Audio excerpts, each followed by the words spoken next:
Hello guys, okay, right, so I am doing an oil filter change on a Volvo based vehicle. Okay, 86mm filter housing. So I bought this filter housing, it slipped. I thought I'd buy a better one, a laser one. It claims it is for OEM, BMW and Volvo. It slipped probably worse than that one. When I actually measure the filter housing, I get a reading of 85.5 from flat to opposite flat.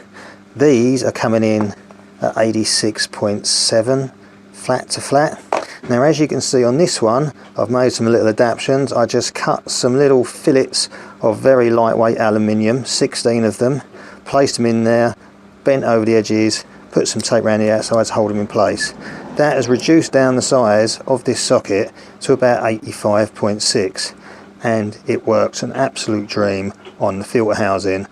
Got it off, no trouble, no slippage. I could torque it to the required spec, no drama. So if you're in a pickle and you can't get your oil filter out of your Volvo or your Lincoln Company or your LEVC, TXE or VN5 or your Polestar, even anything that runs sort of like a Volvo Geely based 1.5 engine with apparently an 86mm filter housing, this could get you out of trouble.